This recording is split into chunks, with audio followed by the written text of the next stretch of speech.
Hi, welcome. Thank you for joining us here today. My name is Lynn Dome, Women in Cybersecurity Executive Director.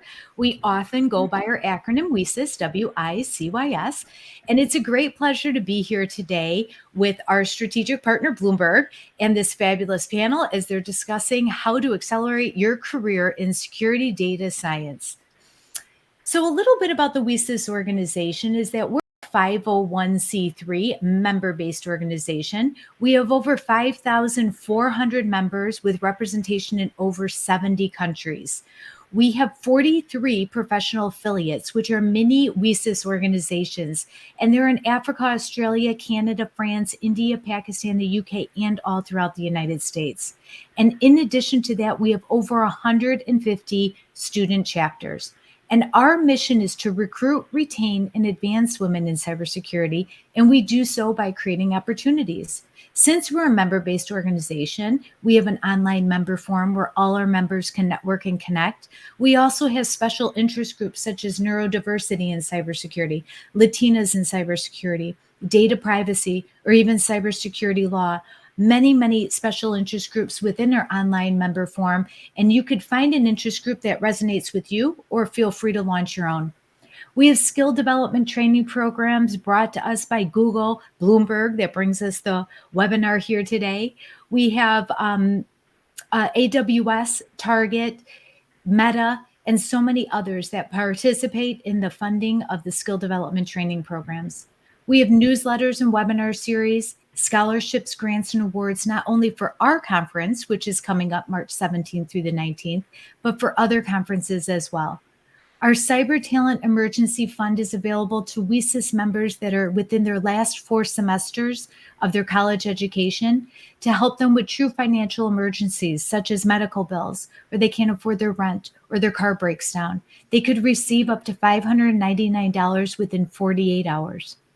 We have speaking and media opportunities for our members to be what others can see, and that's the cybersecurity professionals that they are. The Job Board Plus Plus is available for our strategic partners like Bloomberg to recruit from year round, and all our members have access to it to upload their resumes and update their profiles and get recruited from it. We have a veteran apprenticeship program, an internship program. We provide market research, have leadership summits, leadership series, and leadership networking events. We have a veterans assistance program and a military spouse assistance program, a speakers bureau, a mentor-mentee program, and so many other initiatives as well. Our racial equity committee is with us at all times to ensure that we're leading with equity, allyship, and inclusion internally and externally with all our initiatives that we launch. And we owe all this as a special thanks to our strategic partners, AWS, Bloomberg, Carnegie Mellon Software Engineering Institute, Cisco, Fortinet, Google, Intel, Lockheed Martin, Meta, Microsoft, Optum, SentinelOne, AbbVie, JP Morgan Chase & Company, LinkedIn, McKesson, Navy Federal Credit Union, Nike, Wayfair, Workday, and so many others that contribute their time and attention to making the WiCyS organization and the programs a success. So today we have a fabulous panel here with the Bloomberg team, and this is your time to ask questions. They're going to be sharing their stories, and you could, at the bottom of your screen, have the option to upload your questions there, and the team will be answering them live. And if you haven't done so already, please subscribe to the WiCyS newsletter. If you go to WiCyS.org in the upper right-hand corner, there's the subscribe form. So without further ado, I'd like to go ahead and pass the mic on over to Manzi for her to take the conversation from here. Thanks, Lynn. Hi, everyone. And Lynn, thank you for that intro and organizing this webinar. Everyone, I'm Mansi, and I'll be moderating this discussion today. I'm a business information security officer at Bloomberg. I came from the business side of Bloomberg, the more traditional financial services side, and I've spent the last 3 years in the security practice. My educational background is also close to finance. I have a degree in economics and politics from NYU and an MBA from University of Chicago. I know, very unexpected for a security professional, but that's a little bit about what we'll be talking about today. We'll get into everyone's career paths, and you'll see that there were maybe some unexpected turns that led these women to where they are today. We'll also be talking about networking and the various approaches to networking and any challenges along the way to getting where they are or even to career progression. And finally, we'll get a little bit more specific and talk to you about how Bloomberg has helped. Let's introduce you to the 4 key women here today to talk to you about security data science. Heleen, let's start with you.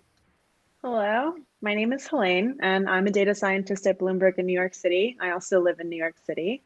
I am on the insider threat team, which I'll talk about in a little bit. And my background is I was originally a math major and then a master's in financial math, and have switched, over time from being really more of a quant to now being a bit of a hybrid. And I'm working on a second master's focusing on computer science so that I can continue to grow as an engineer and in this space. And in my free time, I'm a big fan of all the museums of New York. And I also have a very cute, fluffy white dog who will not be making an entrance today, but he would love to. Lindsay, how about you next? Hi, my name is Lindsay. I am a software engineer and data scientist on the security data science team here at Bloomberg in New York City. My background is in data science. I have a bachelor's in data science from University of California, San Diego. And prior to this, I was living in San Francisco and working as a full stack engineer at a startup. When I'm not working, I'd say I enjoy pretty much anything outdoors. So hiking, haven't done a ton of that in New York City, but looking for new spots. Yeah. Thanks. Stephanie? So I'm Stephanie. I'm also a software engineer and data scientist. I'm actually on the same team as Lindsay, so here at Bloomberg in New York City. I'm also the author of Hands-on Data Analysis with Pandas, which is currently in its 2nd edition. I did my undergrad at Columbia University in operations research, and currently I'm doing a master's degree in computer science with a specialization in machine learning from Georgia Tech. In my free time, you can usually find me traveling the world, inventing new recipes and learning new languages spoken both amongst people and computers. Awesome. Tiffany? Hey, so my name is Tiffany. Hi, everyone. So I'm currently holding a position in security architect at Chief Technology Office at Bloomberg.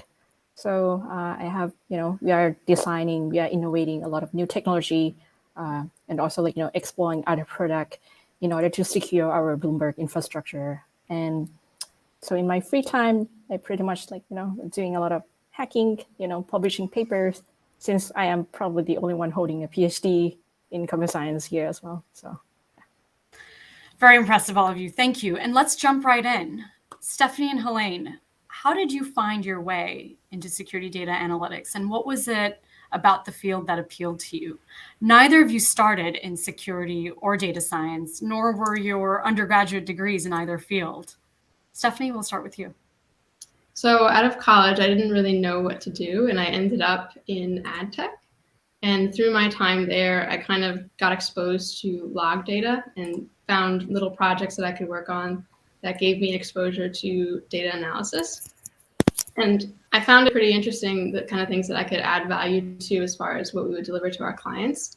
And I ended up moving to a new role at a new company that was data analysis at ad tech still, but that wasn't really the right fit for me either. And through my time there, I ended up on a hackathon team.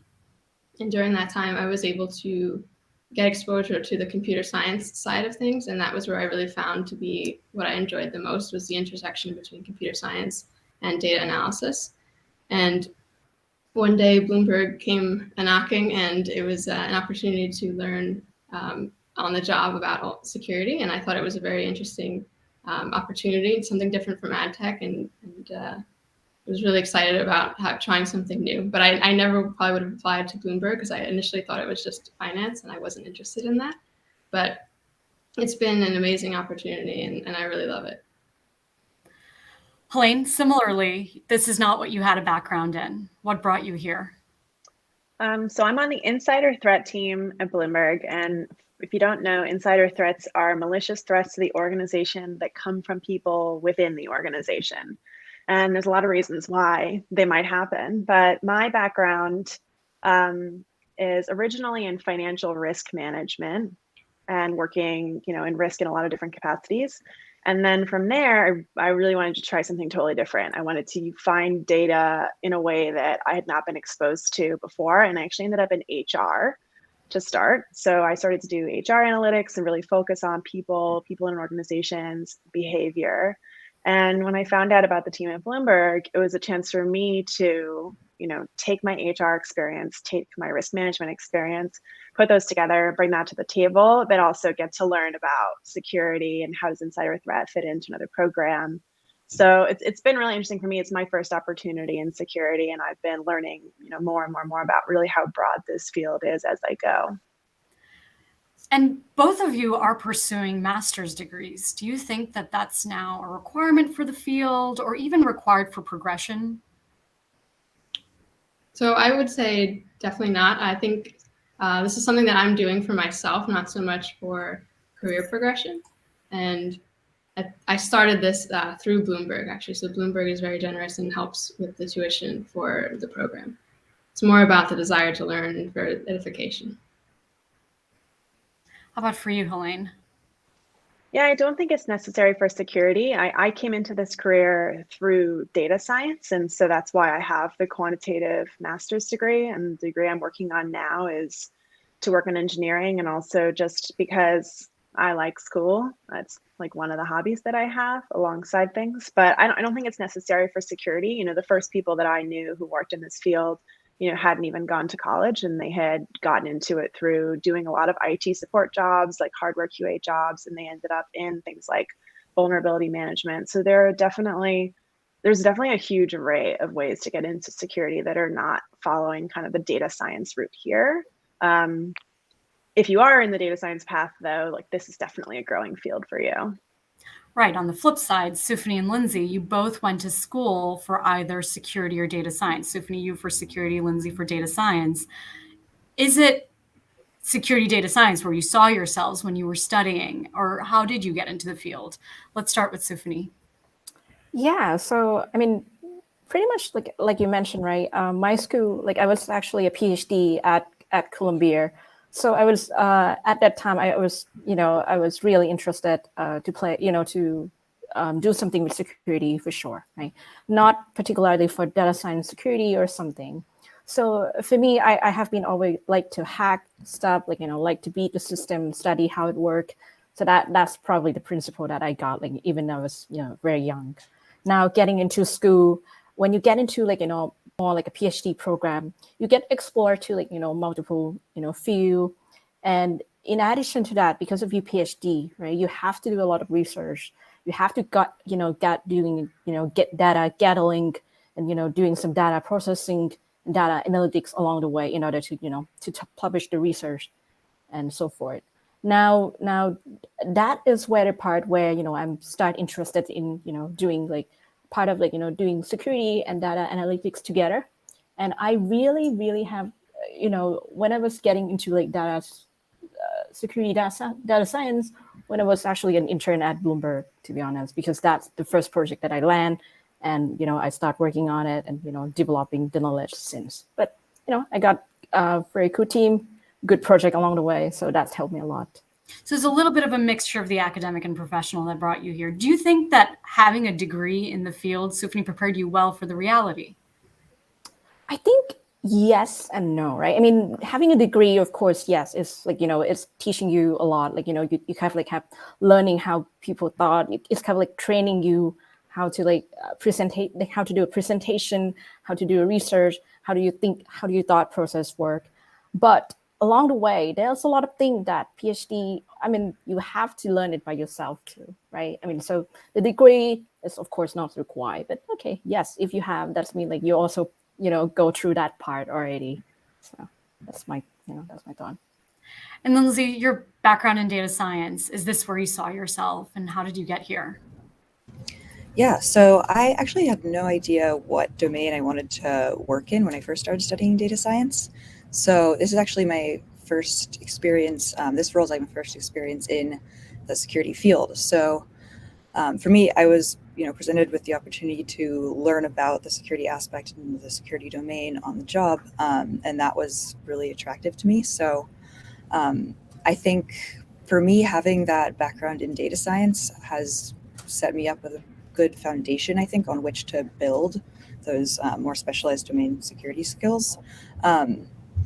So I think it's definitely prepared me well for the reality of this role. I think understanding data and understanding how to work with data is super important for a lot of different domains, but I think in security especially, and increasingly so. So having that knowledge and those like underlying skills has been incredibly useful for me and kind of given me like a basis on which to build that context of security. Now, a couple of you mentioned that Bloomberg may have approached you, or this is not where you saw yourself. Let's talk about networking a little bit. How much does your network come into play here? Whether it's to keep updated or to understand what your career progression looks like, how much of that do you factor in? And Heleen, you're someone that's invested in your network very early on, and it's paying dividends even today. Can you talk a little bit about your approach to networking?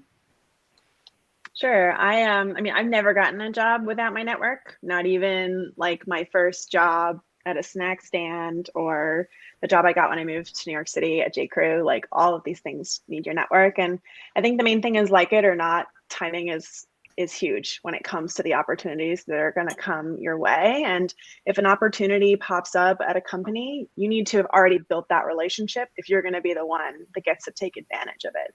So you do have to kind of build out those relationships in order for them to pay dividends later. And I mean, the way I approached it is when I first moved to the city, I spent a lot of time going to meetup events, going to things like this type of talk, and actually cold messaging people on LinkedIn saying, hey, I see you're working on this type of project. I'm really interested in it. Could I ask you a few questions about it? And I kind of followed the chain from there and there and there. And I met several groups of teams that were working. At this time, I was really pursuing that HR space.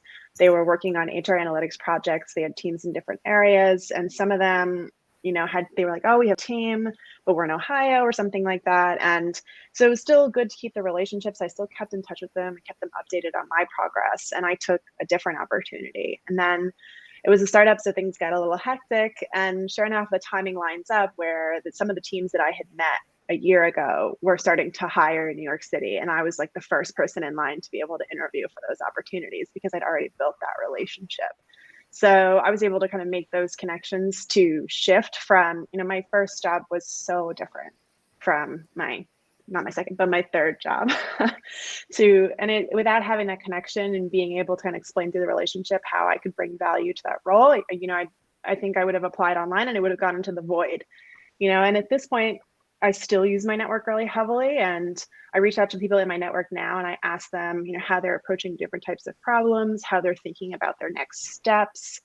When I have friends now who are starting to become managers, they reach out to me and they say, hey, who do you know who's good that you want to refer to me to? And from there, you kind of get to pay it forward as you're building out your network too. So I don't think that you reach out to your network and you start by building things by just saying, hey, I need something from you, or I just want to connect to you. You go at it from the place of, I'm genuinely interested in what you're working on. And I have questions for you that are, specific to your domain and your expertise. And all I'm asking for is a little bit of time to get to know you. And if you take genuine interest, I think people will be surprisingly receptive. There's a lot of great takeaways here. It's about being curious. You pursued people and it feels that you were genuinely interested in, and you stayed patient. You weren't after that job right after that first conversation. And now what you're doing, you've become this sort of hub for your network that you've built, and you're paying it forward. So people are reaching out to you. That's a great approach. And clearly that's years of work that you've taken to get here. Stephanie, you have a very different approach to your networking, and it's more through your work. How do you go about that? So I am definitely an introvert, so going out and cold messaging people is not for me. A couple things that I've done that have really helped are just, optimizing the LinkedIn profile. That way you get people to come to you. And also through my work. So a lot of times you interact with people, you work with someone on a project, and then a couple years down the line, it's a small world and you'll bump into them again. And so that's been really helpful for me. Getting connections like through people at work to even other people at Bloomberg. There were several people that I didn't know immediately, but were willing to help me with the book that I published. So that was extremely helpful. And that was done through networking through work. And then as far as the LinkedIn side, that's how I was reached out to by Bloomberg when I was recruited, as well as the opportunity to be presenting at conferences, to even writing the book. Like, I was all approached on LinkedIn. One of the podcasts that I was invited to, my first one actually, I was definitely not prepared for it, so I'm not super happy with how it came out. But towards the end of the podcast, the host had asked me if there was anyone that they could connect me to. And at the time, I was writing the second edition of my book, so I asked if they could connect me to someone that would write the foreword, and ended up connecting me to a good friend of mine, Ken G, who runs a data science YouTube channel. And so I was able to make that connection with him, and then even be on his podcast, and through that make something that I'm extremely proud of, that podcast. So it's kind of like letting it ride and following down these paths, whichever are presented to me, and seeing where they go. That's a great story about turning failure into success, Stephanie. And these are two vastly different approaches to networking, but both work. There's Helene's way of actively seeking people out, and maybe you can describe that as the extrovert's way. And then there's Stephanie's way, the self-described introvert who multitasks and broadens her network while working. Tiffany, you've earned multiple degrees in 2 different countries, and networking has been a big part of your academic and professional success. Can you tell us a little bit about that? Yeah, absolutely. So maybe I first want to mention, maybe I like Stephanie, where probably I'm introvert number 2 here. So I don't really like to reach out to people, like, oddly, to be honest. But yeah, so that's the thing, right? So I think both, if you are introvert, you kind of like networking through the people that also like, to work with them. So for me, like, getting from, I'm actually from Thailand to US, it's actually challenging enough, right? You have to, like, adapt with school, adapt with, or everything, like, pretty much your life and so forth as well. But networking with your friend, like even your PhD friend, or if you have, like, a friend in class, is helping you a lot, right? I mean, not only just, helping with, or the courses, but adjusting, maybe in the future, I was actually happened to get a job, like actually an internship at Bloomberg by knowing someone at a PhD program. And, we worked together and we built a relationship based on what we're doing. Like, they know that I'm good at working on this, and I know that she's good at working at that as well. So, you're working together, you're building trust, and people like to work with good people, right? So you'll probably end up with the first or the second choice that they can think, I needed people on this project. Who is the best like that could do? And they probably think of, me or someone that they know that, have been working with them. So that's the key. Also, like, I want to emphasize that always network, right? Not only your friend, your professor is very important, right? Because it's not only for your school, right? I mean, you're moving from master, your PhD, or you're moving to some any place, recommendation definitely needed. Also, they can recommend you to the other lab or other opportunity that, is, a lot of door open for you. So building the trust along with building the network, I think that's the key takeaway from me. That's great. Building trust and keeping their trust is a way to keep your network loyal to you. Lindsay, how about you? You're coming into security with a data science background. How has your network, or maybe there's specific methods of networking you'd like to share that have helped you progress in your career or build up that security knowledge? Yeah, definitely. Networking has been super valuable to me. As everyone said, it's super important.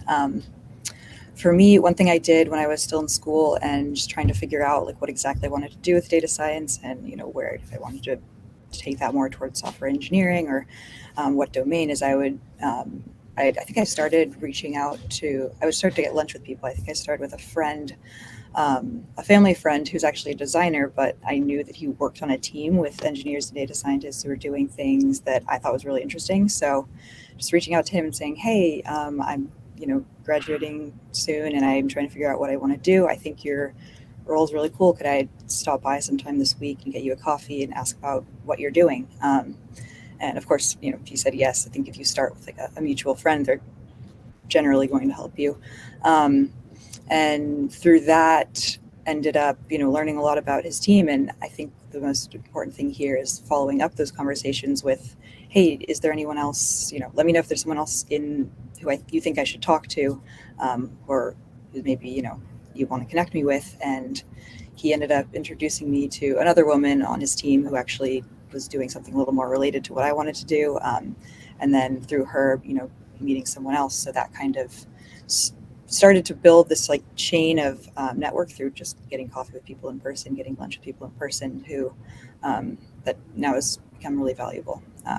So kind of as Heleen said, I think like starting to build those relationships early on before you quote unquote need them can definitely be helpful, and it goes both ways as well. So now I have people who I can connect with if someone comes to me and says, hey, do you know who I should talk to? You have a network of people doing different things across different companies.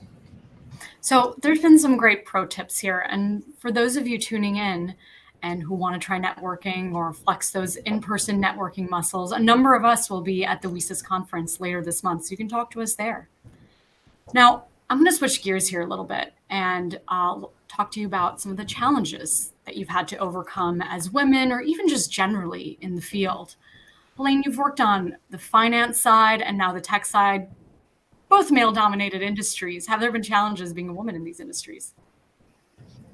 Yeah, I think that things have gotten better over time, but there are going to be some challenges of being a woman in a male-dominated industry, and definitely will vary a lot on where you are, what type of company, type of culture. But I've definitely had bias in my career, or situations when you're in a meeting and you have the idea, but they don't really hear it from you, or somebody does something and you don't really like it, and maybe you stand up for yourself and they say, oh, you kind of need to have thicker skin to get by in this industry or in this job.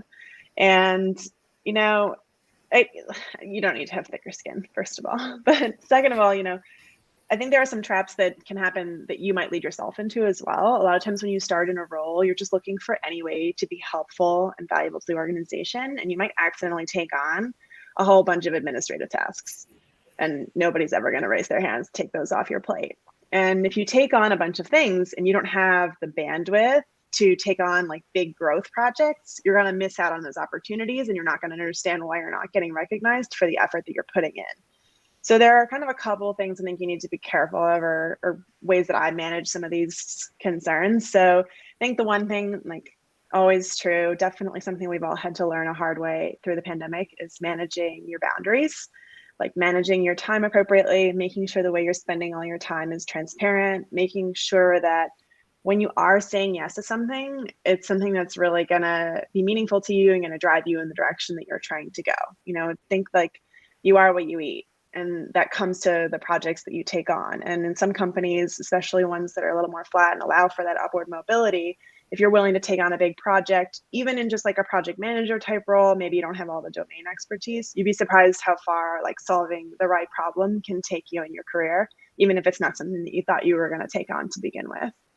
And I would say, if you are dealing with any issues in terms of like bias and so on, if your layers of management above you are not really receptive to some of the feedback that you're giving, you're probably going to have a hard time in that role, and you might want to consider whether this culture and this company is a good fit for you.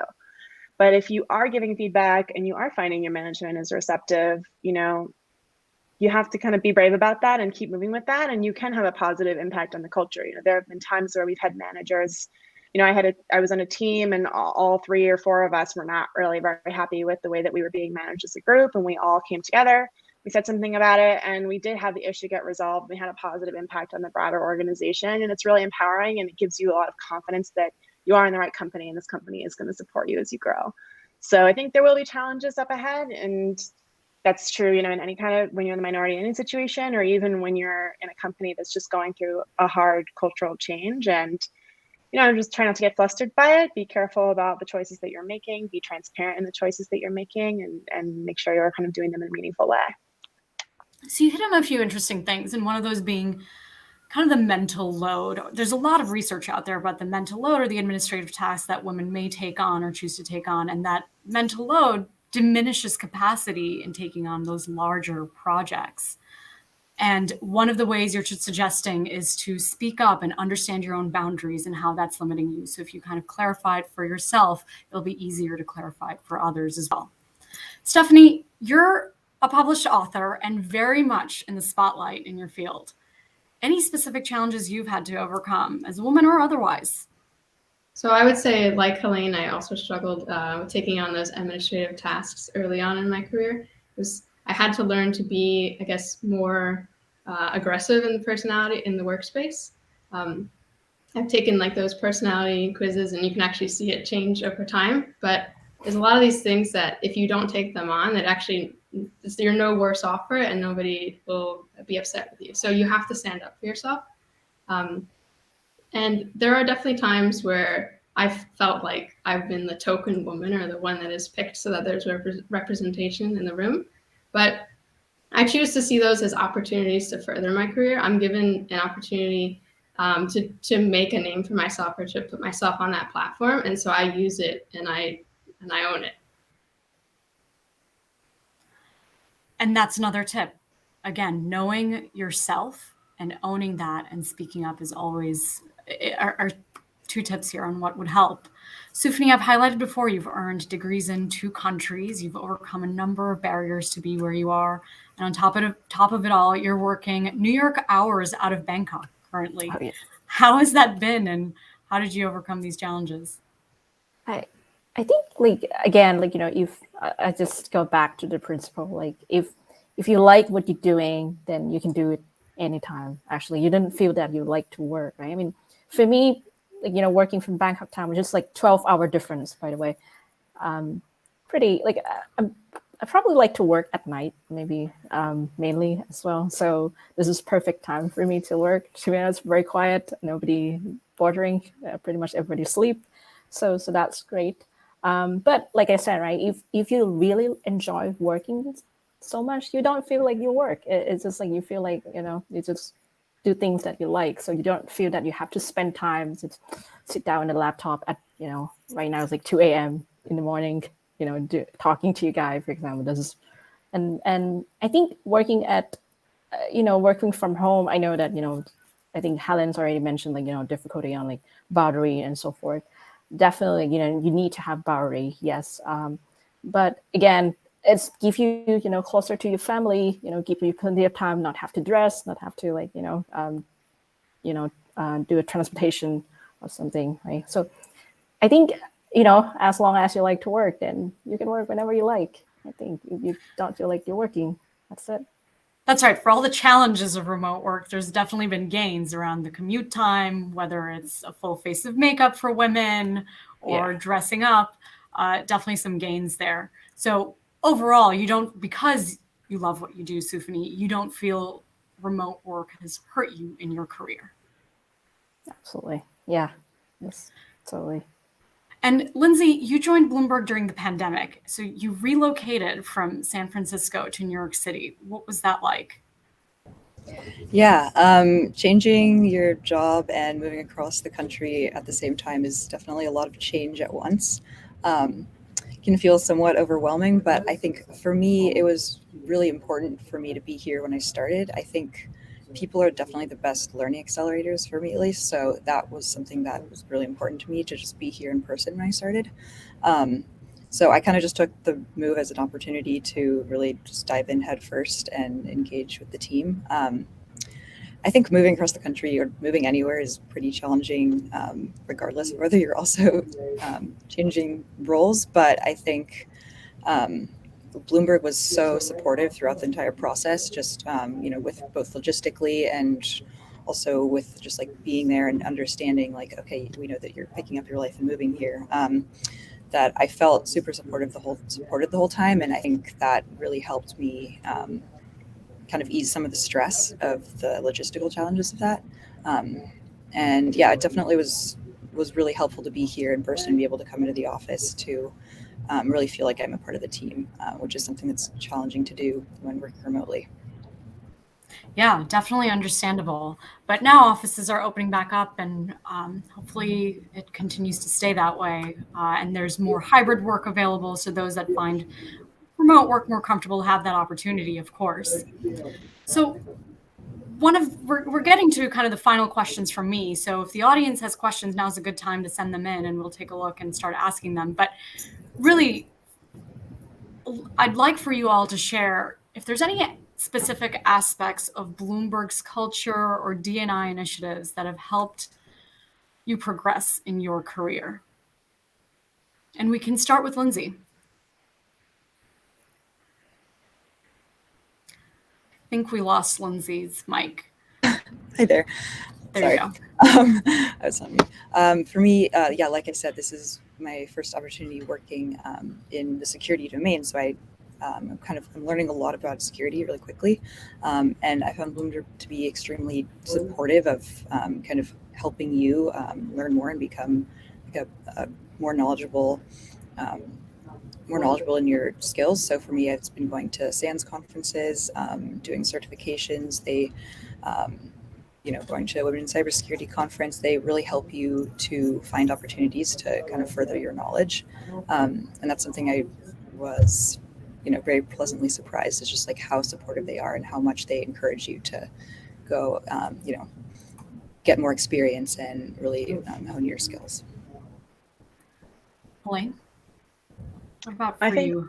Yeah, I love Bloomberg, but I think for this question specifically, there's we have a lot of these internal things. We call them engineering guilds, but they're very similar to meetup groups. And a lot of companies now, it's not necessarily a Bloomberg thing, but they'll have like Slack channels. There's just a lot of internal resources and dialogue that you have access to these days. And these meetups that Bloomberg has, they're individual teams that are experts in their domain, in their piece of the world. They might be database experts, they could be cybersecurity experts, and they are like monthly, if not weekly, available for office hours. They're presenting on what they're working on, they're showing their new releases, they're super available to you, and you can at all times, with just maybe a few hours a month, be really aware of like what are the big changes happening in your company, what are the big technology shifts that are driving things, what's growing, what's shrinking, what's new, what's going away. And you can be paying attention to that and get exposed to that.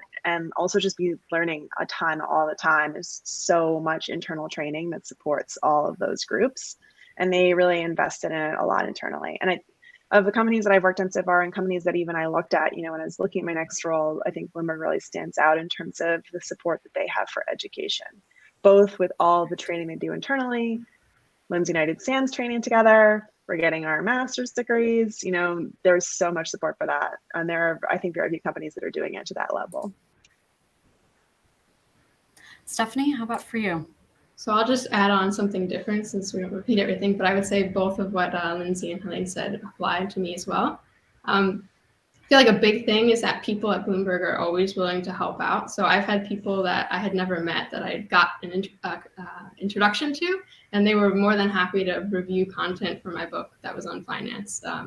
And also fellow panelist here, Tiffany, I think she had known me like a month or two, and she volunteered herself to review the book as well.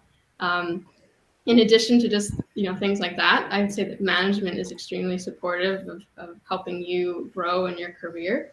And outside of the management chain, Helen was mentioning the guilds and the meetups. And one of the things that I had the opportunity to work on recently is forming a new data science community here at Bloomberg. And so I also get the opportunity to give back and add to that knowledge base. And so I actually ran one of my workshops that I do at conferences internally at Bloomberg, and we had over 400 people in there. So that was really exciting to give back to the community. That's great. And Tiffany? Yeah, totally. I think I want to emphasize, everybody already mentioned, how great Bloomberg culture. I think the culture itself is amazing, right? It's just open door, very transparent. So if you have any question, you can, just go and ask people, even if you don't know them personally.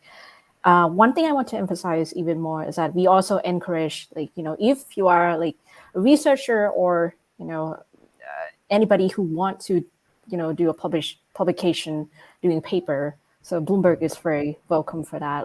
Especially for example, my role as a CTO, we are really looking for anything, any new innovation, any new technology, right? And we go we actually have to do that based on what research we have to conduct. And also if you want to publish, there's a lot of paper and venue where Bloomberg are support, and also a lot of coworker that want to be in your paper as well. So there's many opportunity even for a PhD, right, or anybody who want to do a publication, for example. Yeah, so a couple of themes here. Obviously, education and investing in education and continuous learning is a big one from Bloomberg.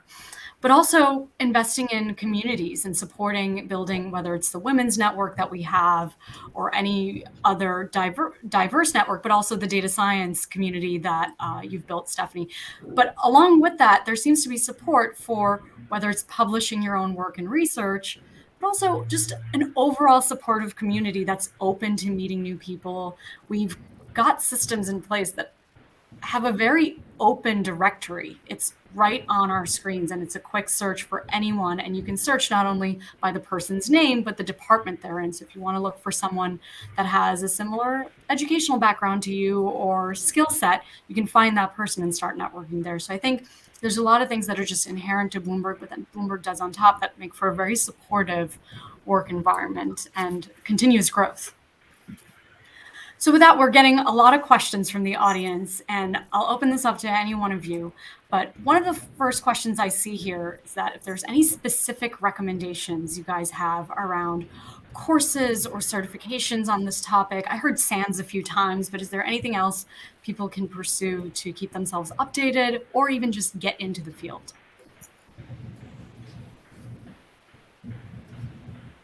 Maybe I can take this one for cybersecurity in particular. So I think there are many opportunities, right? I mean, apart from, looking at internet, right? There's hackathon event where you can join as well, capture the flag, if you're interested in security. And you learn that through, you actually coming up with a group of friends, and you learn it along the way where you're also playing as well. So I think that's one of the good way to get started with, security. In addition to all the training that people do, there are tons of actually kind of website that stimulate an attack and let you go to that website and then start playing to understand how the attack work, either to be a blue team or a red team. Like in security, you said blue team is kind of protecting and red team is attacking as well. So you learn both of the way, and the attack is very it stimulate attack, nobody get harmed, but you're learning as real as possible, as close to the real scenario as possible as well. So that I often find that it's very helpful to keep up with the trend of the attack as well. Also block and tons of stuff that you can look at. So anyone else on any specific courses that have helped? I'm gonna do the plug here, which is that actually we do sponsor an apprenticeship for WiCyS. Bloomberg does for veterans, and it's going to be starting this fall, and it involves SANS training. So SANS is the organization that does a lot of security training, and they also do certifications, and they have a whole different series of levels. I have done one course. I feel like one course a year is probably my max because they're very intensive and there's a ton of material.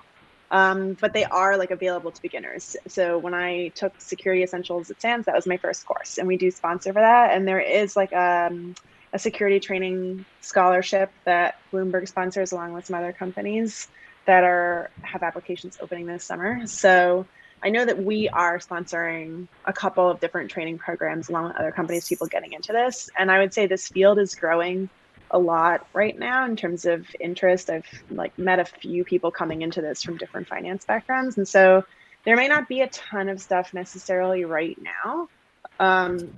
There might not be as many fully baked Coursera the way that they are for data science, but I think over the next few years there'll be probably increasingly more and more free content like that. Yeah, and I'm seeing a couple questions of people that are have a background in finance or something non-security related, and a number of us have that non-traditional background. And some of this coursework can really help you understand how to talk about the field as well, whether you're reaching out for networking purposes or otherwise. That vocabulary can be built in by some of this coursework, and it's a great way to get a start and an introduction into the field if you're hoping to get in. Another audience question we have is, how do you balance two wide fields, cybersecurity and data science? Or would you say that one side is stronger than the other? And how do you build strengths with the other side?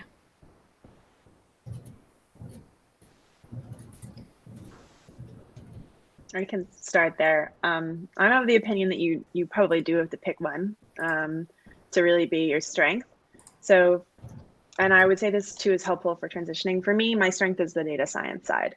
And what I work on is my data science skills as a core skill set, and then also my communication skills, my project management skills, and my ability to translate that into a different domain.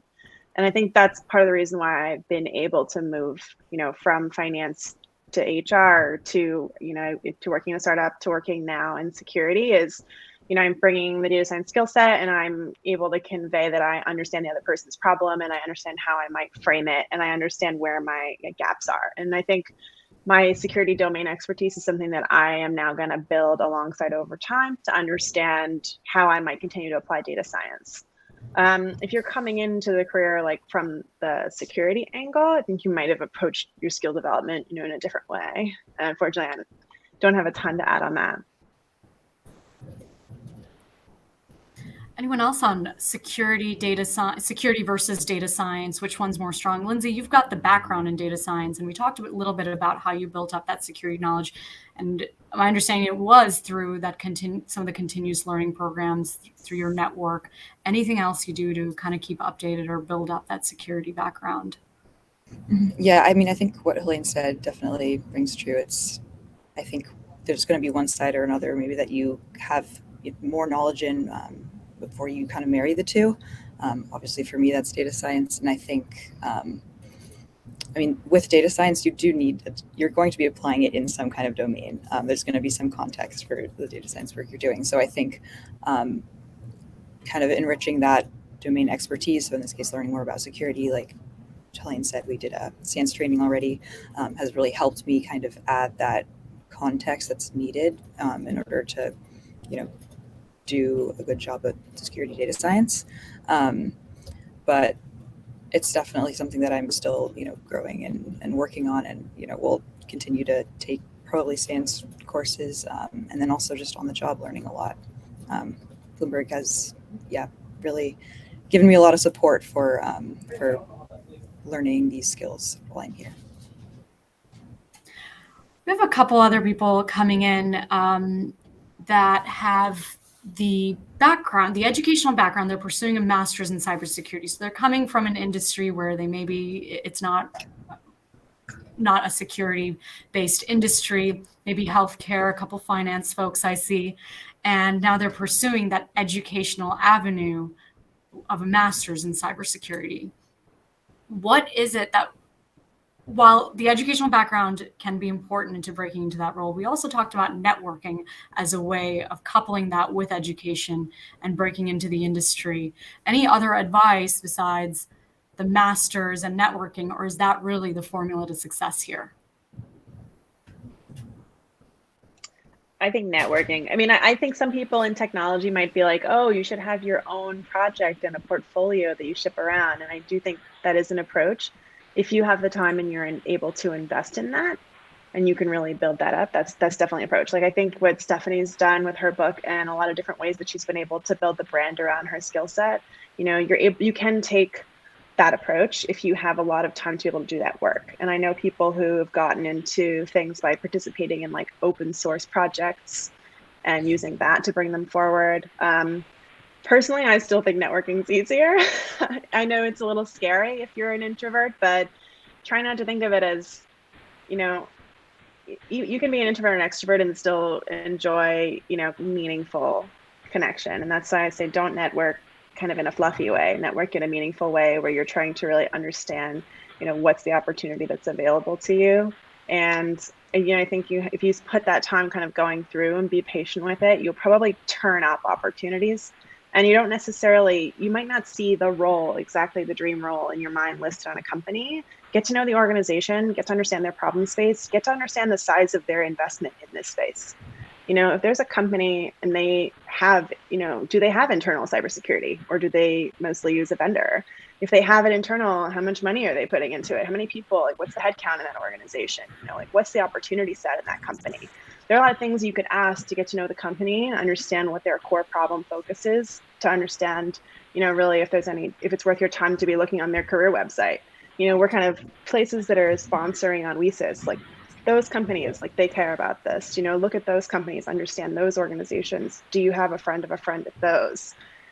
Try to get a sense of it in that way, so you even can feel out just the opportunity set without necessarily having to find one person who has that job for you. And this is also good advice for another question I see here. We have someone who's a data scientist looking to break into cybersecurity, and they describe themselves as an introvert. So networking is not really their thing, but really one of the other ways is it's research. Researching the right research firms. the company or building your brand. But the other way is also through your work, and Stephanie, I believe this is something that you did in one of your first jobs, is the work that you were interested in, you sought that out, or you created those projects for yourself, whether it was on the data science side or other side. You had a data-driven approach to some of the work that you did, and having that as part of your portfolio or something that you could talk about at interviews or informational sessions, that's kind of what launched you to your next stage. Is that right? Yeah, exactly. I was going to add on Helene's comment, but I was going to say projects, and then she said the exact same thing. But to me, that's the most important, because it couples if you don't have much time, you can focus your time on building the project, but also building your skills while doing something that you're interested in. And at the end, you have something that you can show to people right away and talk about in interviews. And that's really what got my foot in the door in my first data analysis role as well. Okay, and Tiffany and Lindsay, you've got the background, as we've talked about before, but you've built on in so many other ways, whether it was security or data science. I think there's a lot that people can take away from this session. And I know we weren't able to get to everyone's questions today, but if you have more, please feel free to reach out to us. You all know our faces now, and we'll be at the WiCyS conference, so you can reach out to us for follow-ups. But again, we make ourselves available. Lynn at WiCyS is making herself available as well. So thank you for your time today. Cool. Thanks.